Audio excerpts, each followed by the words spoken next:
Hello, all of you join. All of you join. Ask your friends to join immediately. Let somebody has give a message to WhatsApp message to all other students. My WhatsApp is not working.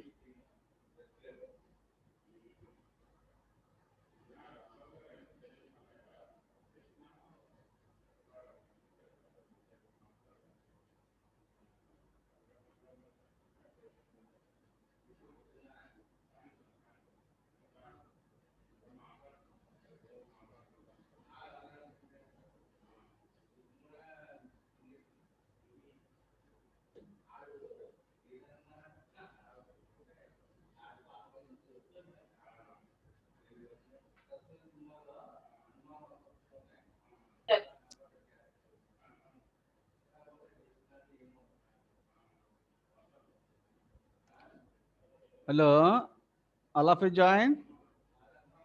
Ask all of your friends to join. Let somebody has sent. Please send a message, WhatsApp message to all other your friends. My WhatsApp is not working.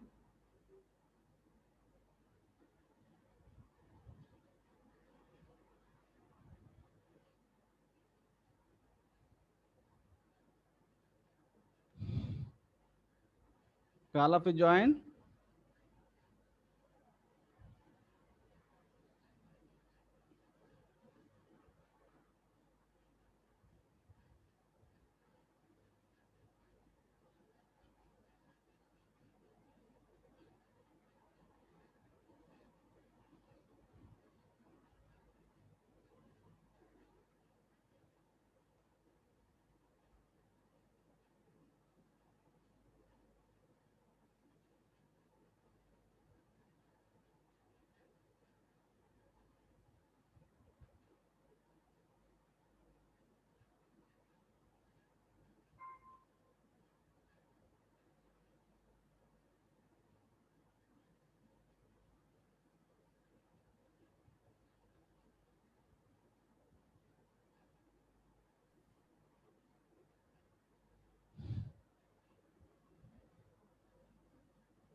Hello, all of you join.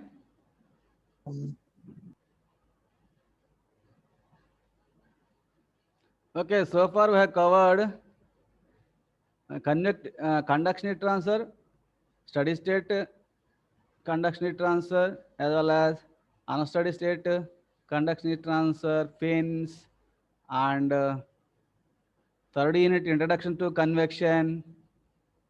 Fourth unit we have completed the convection, complete aspects of convection, complete aspects of convection. Forced convection heat transfer on a flat plate, forced convection heat transfer on a cylinder, and next forced convection heat transfer in a tube, and finally we have completed free convection heat transfer, free convection heat transfer, natural convection heat transfer. So last class I have solved some problems under natural convection heat transfer or free convection heat transfer by taking the vertical plate analysis, how the boundary layer is formed on a vertical plate, what is laminar boundary layer, what is turbulent boundary layer, and what is the velocity distribution on a vertical flat plate, what is temperature distribution, what is the shape of the temperature distribution, what is the shape of the velocity distribution function, like that. And we have solved some problems on free convection heat transfer or natural convection heat transfer. All of you practice the derivations as well as the problems. If you practice, then only it is very easy to solve any other type of problems or what are the problems that you may come across in your exams. That's why practicing of problems, practicing of derivations is very much required.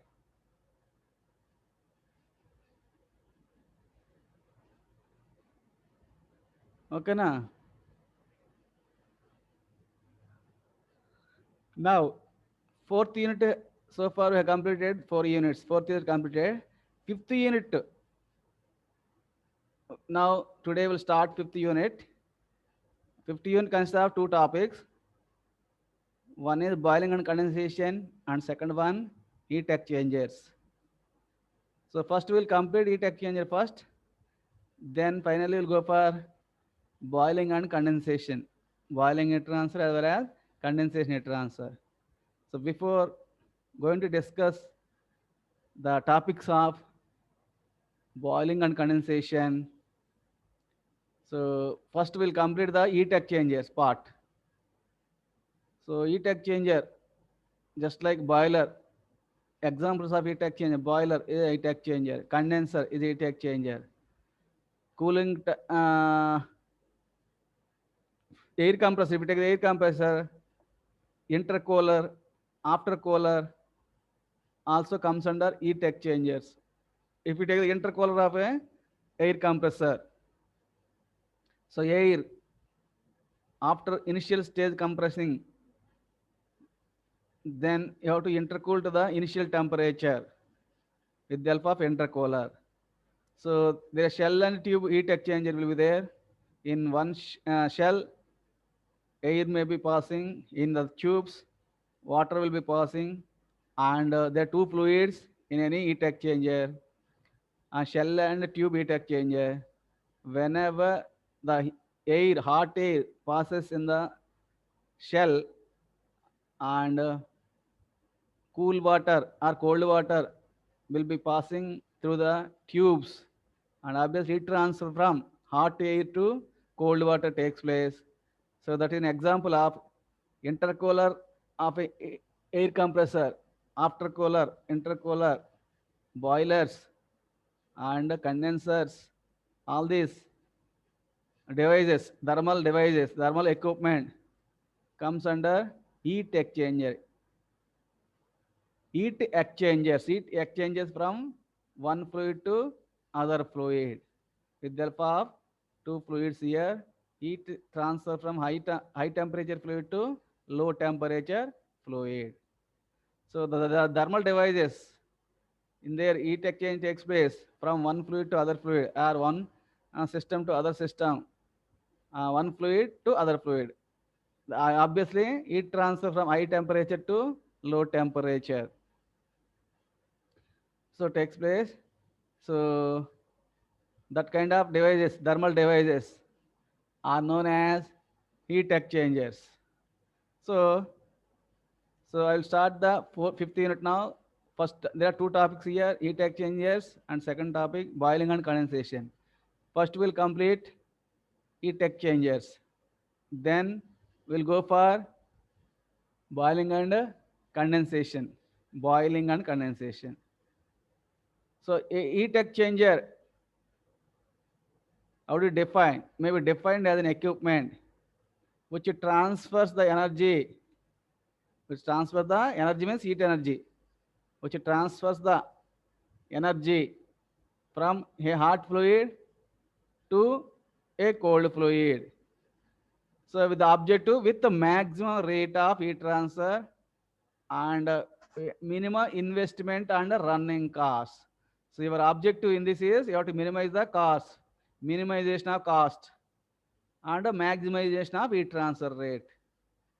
Any heat exchanger, you have to design a heat exchanger in such a way that it should give maximum heat transfer rate with the help of minimum investment and running costs. So that like that you can define a heat exchanger is a thermal equipment which transfers the heat energy from high temperature hot fluid to low temperature cold fluid, or otherwise from a hot fluid to cold fluid. But what is the aim here or the objective in this? The objective is maximization of heat transfer rate. At the same time, minimization of the cost, minimization of investment cost as well as running cost. So in the cost point of view, there are two types of costs: initial cost, that is capital cost, or investment cost. And whenever if you use a heat exchanger after installation, those costs are known as, you have to maintain the equipment. Those costs are known as maintenance costs or running costs. Maintenance costs are running costs. That's why, so heat exchanger can be defined as a device or equipment which transfers heat energy. Energy means heat energy. Energy from hot fluid to cold fluid with the objective of maximization of heat transfer rate and minimization of costs. Like that, you can define any heat exchanger. So types of heat exchanger. Here there are different variety of classification of heat exchangers. One main classification based on the, there are different types of heat exchangers also based on other parameters. But we'll discuss based on direction of fluid motion. Based on direction of fluid motion, there are three important heat exchangers. Three important heat exchangers. First one is parallel flow or unidirectional heat exchanger. Parallel flow heat exchanger. Second one, counter flow heat exchanger. Third one, cross flow heat exchanger. Parallel flow heat exchanger, cross flow, counter flow heat exchanger, and parallel flow heat exchanger.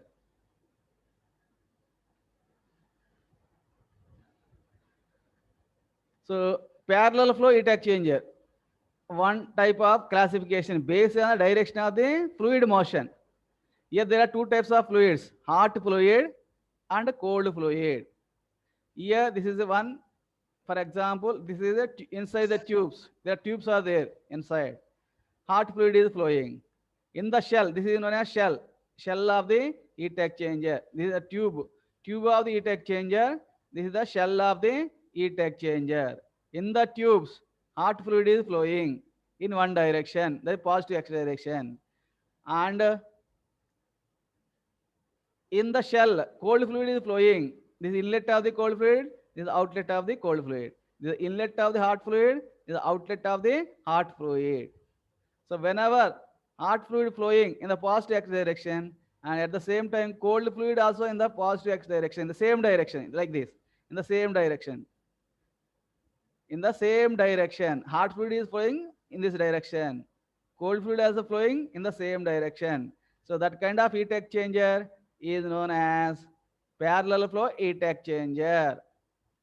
So heat is being transferred from hot fluid to cold fluid. Heat is being transferred. Heat transfer from hot fluid to cold fluid. But here both the fluids, hot fluid as well as cold fluid, are flowing in the same direction.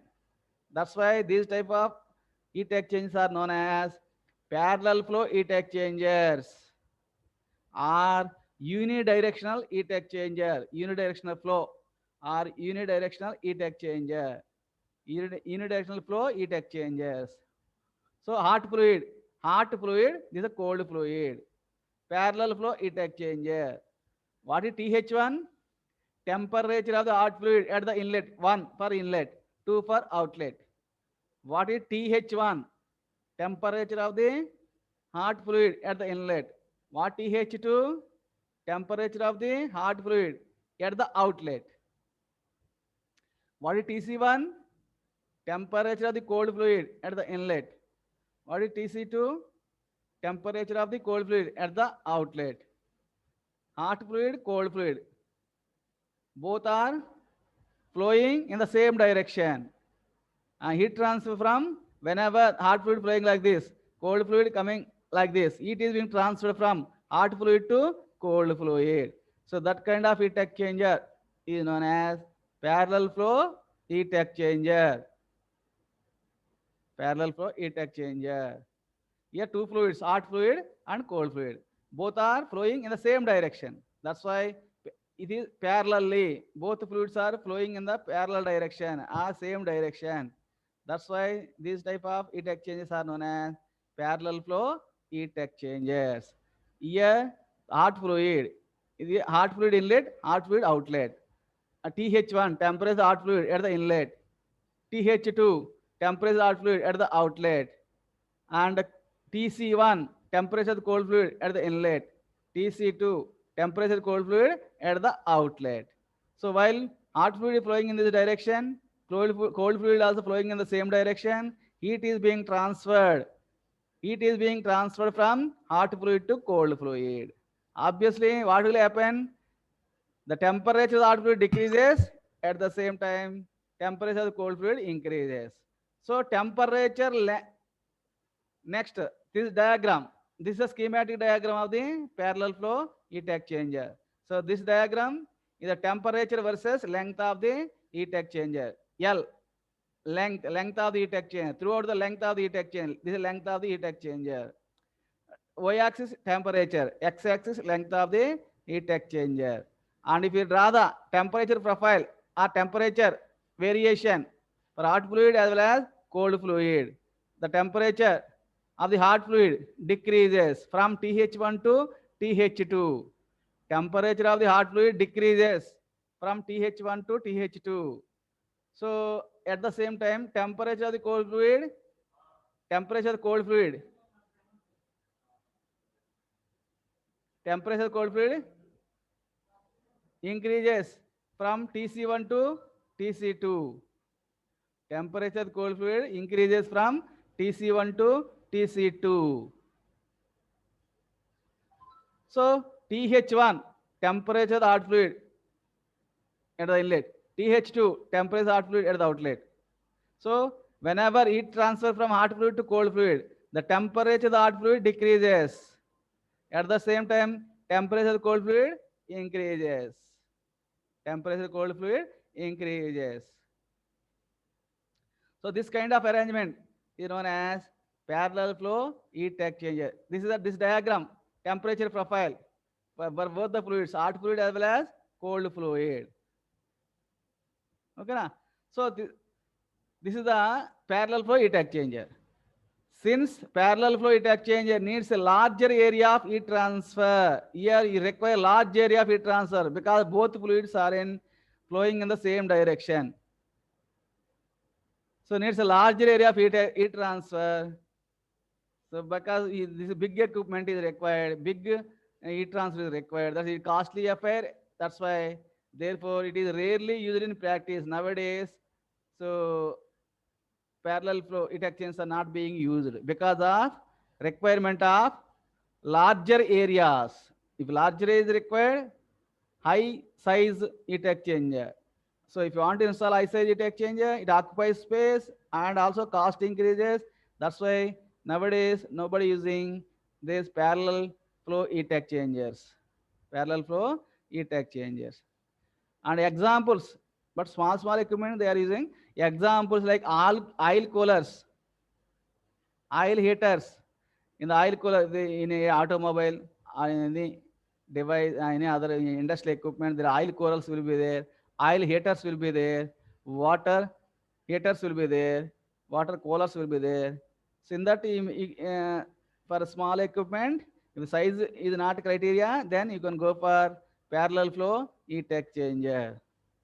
Size and cost is not criteria, and then you can go for the parallel flow heat exchanger. Examples, you can use parallel flow arrangement in oil coolers, oil heaters, water heaters, etc.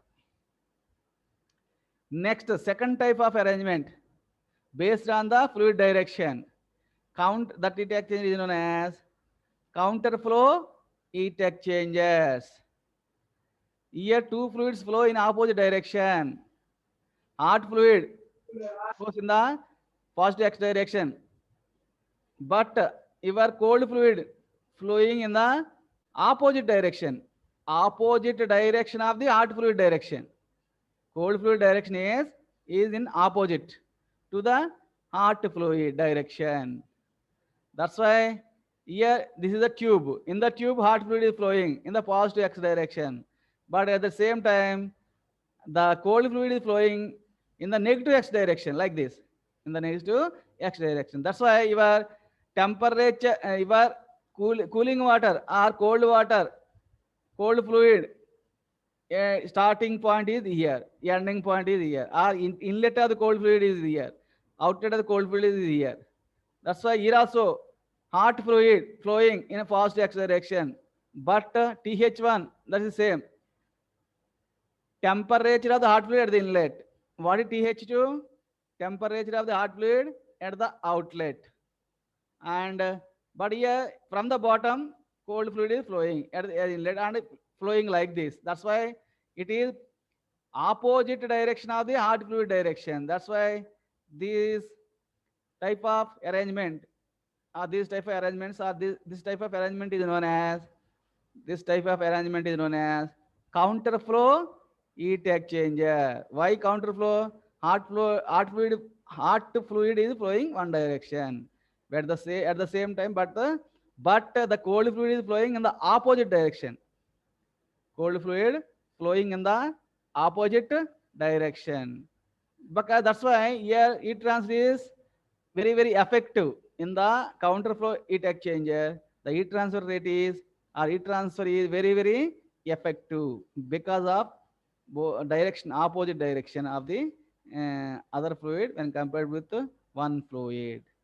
Here also TH1, temperature of hot fluid at the inlet. TH2, temperature of hot fluid at the outlet. What is TC1? Temperature of the cold fluid at the inlet. And TC2, temperature of the cold fluid at the outlet. So this is the direction of the cold fluid. Which is in opposite direction to the hot fluid. A. So schematic diagram of the counterflow heat exchanger. And B, diagram B. This is the temperature versus length of the heat exchanger. Temperature on y-axis, length of the heat exchanger on x-axis. So length of the heat exchanger on x-axis, you are taking length, along the length. How the temperatures of the hot fluid? This is the hot fluid. This is cold fluid. Not written here. All of you note down. This is a hot fluid, temperature variation. This is a cold fluid, temperature variation. So temperature on y-axis, length of the heat exchanger on the x-axis. So if you take the temperature of the hot fluid, how it is varying? temperature decreases from TH1 to TH2. Temperature of hot fluid at inlet. TH2, temperature hot fluid at the outlet. Temperature decreases from the inlet to outlet in this direction, But this is TC1 here. Now, TC1 to TC2. Cold fluid is flowing in the opposite direction like this. Cold fluid is flowing in the opposite direction. So TC1 here and TC2 here, just reverse of the parallel flow heat exchanger. But here also temperature of the cold fluid increases. At the same time, temperature of fluid decreases. So temperature of the cold fluid, what about here? Variation of temperature of the cold fluid. The temperature of the cold fluid increases from TC1 to TC2. But in the opposite direction to the hot fluid. Hot fluid is like this. This is the direction. Cold fluid direction opposite. This is the arrow. Opposite. So like that, if you consider the temperature variation along the length of the heat exchanger, hot fluid temperature decreases from TH1 to TH2. What is TH1? Temperature of the hot fluid at inlet. TH2, temperature of the hot fluid at the outlet. Next, at the same time, what about cold fluid? Cold fluid temperature increases from TC1 to TC2. Cold fluid temperature increases from TC1 to TC2. What is TC1? Temperature of the cold fluid at the inlet. What is TC2? Temperature of the cold fluid at the outlet. So, like that, you can define parallel flow heat exchanger as well as counter flow heat exchanger. This type of heat exchanger means counter flow heat exchanger gives maximum rate of heat transfer for a given surface area. So when compared with parallel flow heat exchanger, counter flow heat exchanger gives maximum rate of heat transfer for any given surface area when compared with parallel flow heat exchanger. Counter flow heat exchanger gives maximum rate of heat transfer. Hence, such heat exchangers, that is counter flow heat exchangers, are most favored for heating and cooling of fluids. That's why nowadays everybody using the counter flow heat exchanger because of maximum rate of heat transfer at a given surface area.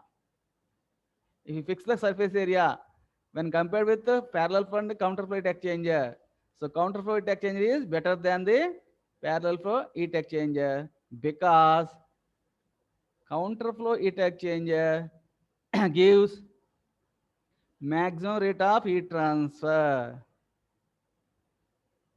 Next, third one, cross flow heat exchanger. Here, when the direction of the fluid, hot fluid in these tubes, hot fluid, and the direction of the cold fluid is perpendicular at an angle, for example, 90 degrees to the direction of the hot fluid. Hot fluid in, hot fluid out. Cold fluid in and cold fluid out. So this type of arrangement is known as cross flow heat exchanger. If the direction of the hot fluid, for example, one direction, and if the cold fluid is flowing in the perpendicular to the hot fluid, then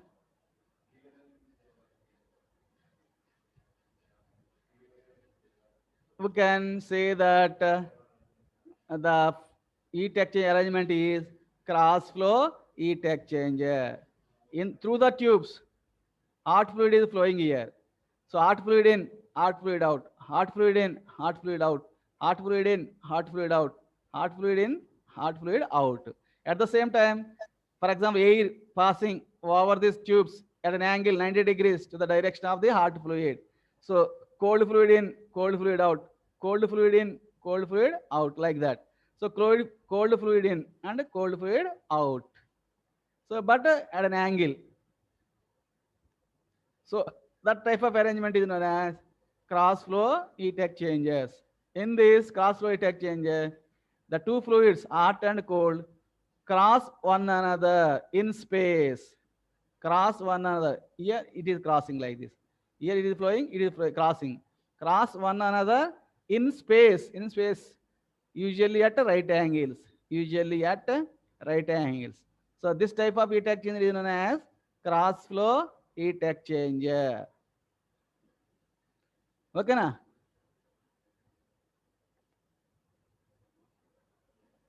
Next. So generally heat exchanger, there are shell and tube heat exchanger will be there. What are the constructional features of shell and tube heat exchanger? So these are basic types of heat exchanger based on this direction of flow of the fluid. Direction of flow of the fluid. And at the same time, in this heat exchangers, there may be shell and tube heat exchangers on geometrical arrangement or diagrammatic or schematic diagram of the shell and tube heat exchanger. Just I have given one schematic diagram of the shell and tube heat exchanger. So this is known as shell. Shell of the heat exchanger. Shell. In shell, hot fluid is flowing like this. Okay, sorry. In the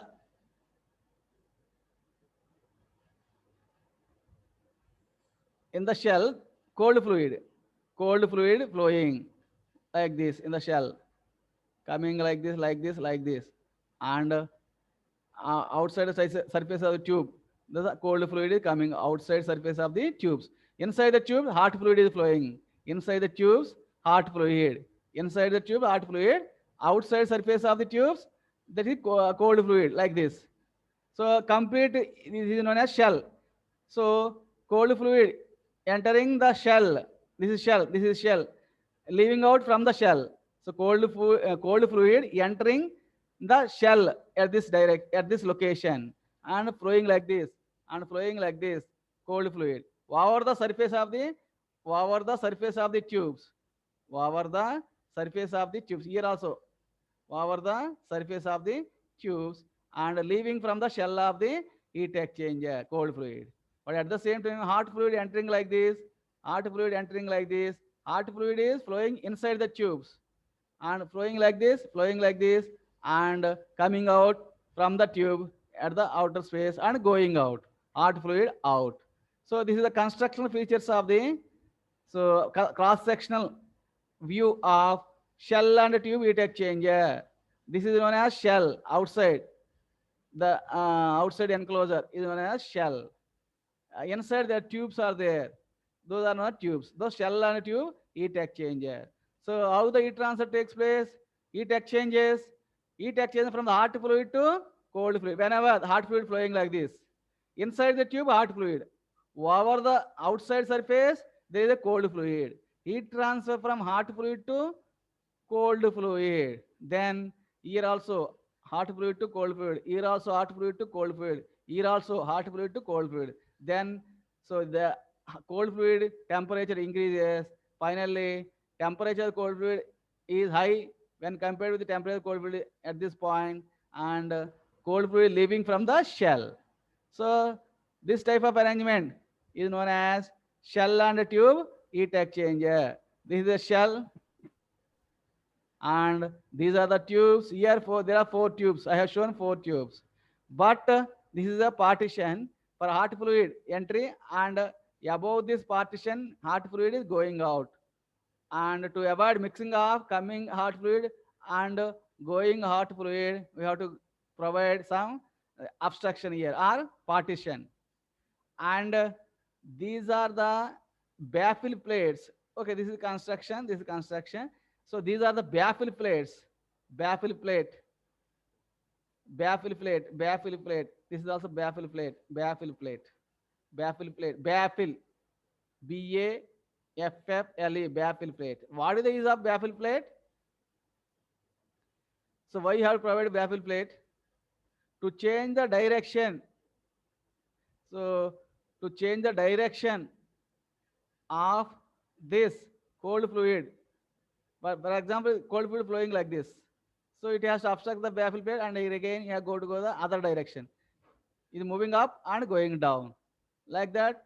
So to have the further easy passes of this cold fluid, you have to provide a baffle plates for supporting purpose, as well as these baffle plates are provided for supporting of these tubes, as well as for the full direction changing of the cold fluid. So tubes, there are tube one, tube two. There are four tubes here. Tube one, tube two, tube three, tube four. So this hot fluid is flowing. Hot fluid flowing like this. This arrow in this direction, coming into the heat exchanger. Hot fluid in and entering into the tubes, into the tubes of the heat exchanger, and heat transfer takes place from hot fluid to cold fluid. Inside the tube, hot fluid. Outside surface of the tube, there is cold fluid. So during these two tubes, hot fluid is going like this. And again, direction changes, hot fluid is going like this. Whenever the hot fluid is coming like this, in outside surface, outside available cold fluid is heated up, and here also heat up, here also heat up, here also heat up. Finally, after heating, here also heat up, here also heated up, heated up, heated up, and after heating, cold fluid going out. So heat transfer from hot fluid to cold fluid.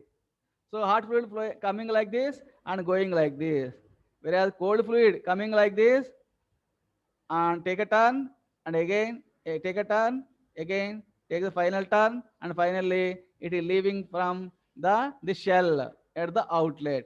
Shell inlet, cold fluid inlet, cold fluid outlet. Like that. So we can explain what is the arrangement, geometrical arrangement of this shell and tube heat exchanger. Okay, na? Like that, there are different types of heat exchangers. Depend upon the direction of flow, we can define or we can give the types or classify. We can classify counter parallel flow heat exchanger, counter flow heat exchanger, and cross flow heat exchanger. And also, what is shell and tube heat exchanger I given. And those are types of heat exchangers, mainly based on the direction of the fluids. But when there is other classification also that I don't want to discuss now. So next we have to go for next topic, that heat exchanger analysis. How do you analyze the heat exchanger? There are three important parameters here: U, A, T1 and T2. U, overall heat transfer coefficient. Here the conduction heat transfer will be there, convection heat transfer is there. So by combining conduction and convection heat transfer, you have to use the overall heat transfer coefficient.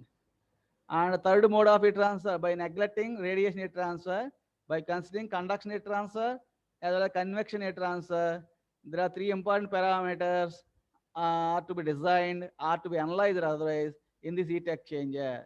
U, overall heat transfer coefficient. A, surface area of the heat transfer. A, total surface area of the heat transfer. T1 and T2.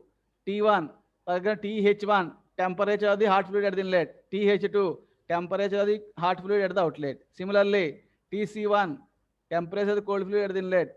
TC2, temperature of the cold fluid at the outlet. That's why T1 and T2 are the inlet and outlet fluid temperatures. Okay, for designing and predicting the performance of any heat exchanger, for designing and predicting the performance of any heat exchanger. So the following are the governing parameters for total heat transfer. So in order to have a better heat transfer, better optimum heat transfer rate, what are the governing parameters? There are three important parameters of the heat exchanger. The first one, overall heat transfer coefficient. Second one, area, surface area of the heat transfer. And four important temperature, TH1, TH2. TH1, temperature hot fluid at the inlet. TH2, temperature hot fluid at the outlet. Similarly, TC1, temperature cold fluid at the inlet. TC2, temperature cold fluid at the outlet. Like that. So these are three important parameters: overall heat transfer coefficient, surface area, and temperatures of the hot fluid. So heat exchanger. So while designing or You have to know the performance heat exchanger. So heat transfer rate Q from the hot fluid to cold fluid. So here there is a theta 1 temperature difference at the inlet, theta 2 temperature difference at the outlet. So hot fluid flowing in the direction, for example, parallel flow, if it is a parallel fluid exchanger, cold fluid also flowing in the same direction. So this heat transfer area, heat transfer area, and TH1 temperature hot fluid at the inlet, TH2 temperature hot fluid at the outlet, hot fluid coming like this, and similarly cold fluid also coming like this. TC1 temperature cold fluid at the inlet, TC2 temperature cold fluid at the outlet. Q is the heat transfer rate. Q is the heat transfer rate. A is the surface area. What is theta 1? Temperature difference at the inlet. That is TH1 minus TC1. Theta 1 temperature difference at the inlet. TH1 minus TC1. Here theta 2 temperature difference at the outlet. That is TH2 minus TC2. So the above diagram, the above figure or above diagram shows the overall energy balance. Overall energy balance. Energy balance means heat transfer from hot fluid to heat transfer from hot fluid to cold fluid. This diagram shows the overall energy balance in a heat exchanger. So here there are some parameters. Let m dot mass flow rate in kgs per second. Mass flow rate of the cold fluid or some hot fluid. Mass flow rate of the hot fluid or mass flow rate of the cold fluid in kgs per second. That one parameter. Cp, specific heat at constant pressure in joule per kg Kelvin units. Mass flow rate kg per second. Specific heat unit joule per kg Kelvin. T, temperature of the fluid in degrees centigrade or degrees Kelvin. Delta T, temperature difference or temperature drop. Delta T, T for your temperature only. T for temperature. Delta T, temperature drop. Okay, na? Now, so here, heat given by the hot fluid, how do you calculate? Heat given by the hot fluid. Where it is going, that heat is supplied to the cold fluid. So that's why heat supply from hot fluid to cold fluid. That's why heat is given by the hot fluid and heat is taken by the cold fluid. Heat is given by the hot fluid and heat is picked up or taken by the cold fluid. Heat given up by the hot fluid, how to calculate transfer rate from the basic physics, m into c into delta t. M into c into delta t. That's why heat given by the hot fluid, Q is equal to mh, mass of the hot fluid, Cph, specific heat of the hot fluid at constant pressure, and Th1, here Th1 minus Th2. Th1, temperature hot fluid at the inlet. Th2, temperature hot fluid only. Temperature hot fluid at the outlet. Th2, temperature of the hot fluid at the outlet. So heat transfer, how do you calculate the temperature drop of Th1 minus Th2? So mass into specific heat into temperature difference. That's why heat given up by the hot fluid, Q, heat given up by the hot fluid is equal to m into c into mh means mass of the hot fluid, Cph.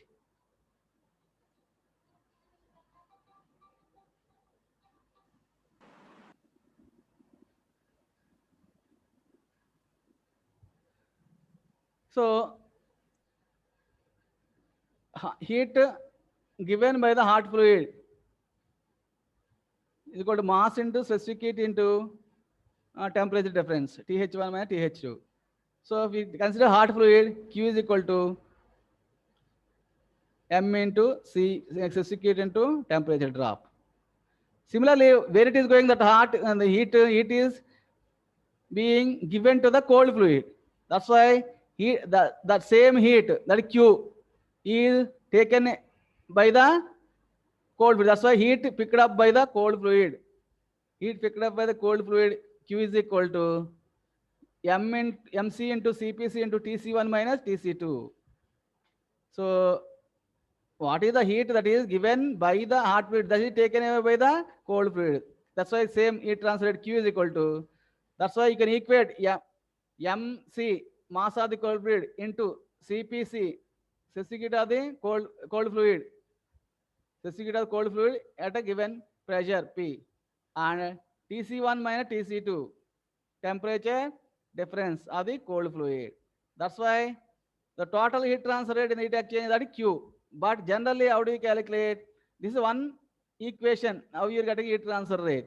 But generally, overall, because here conduction is there, convection is there, overall heat transfer rate, the total heat transfer rate in the heat exchange Q is equal to UA into delta T mean, theta mean, that is log mean temperature difference, log mean temperature difference. So by combining conduction convection, you have to use the overall heat transfer coefficient U. So heat transfer rate in the heat exchanger Q is equal to overall heat transfer coefficient U, overall heat transfer coefficient U into area, surface area, into theta M, theta mean, that is mean temperature difference, that is known as in this heat exchanger log mean temperature difference, already given while discussing flow through heat transfer, forced heat transfer in a tube flow. So LMTD, log mean temperature difference, a theta mean or log mean temperature difference. So how to calculate log mean temperature difference for counter flow arrangement, parallel flow arrangement? So that we'll discuss tomorrow. So in the exam he is giving, derive an equation for log mean temperature difference for the parallel flow heat exchanger or counter flow heat exchanger. This log mean temperature difference. How do you define? How do you define the log mean temperature difference? How do you derive and how do you calculate log mean temperature for parallel flow heat exchanger as well as counter flow heat exchanger? So log mean temperature difference, derivation for log mean temperature for parallel flow heat exchanger and counter flow heat exchanger we'll discuss tomorrow. So that's all for today. Any doubt?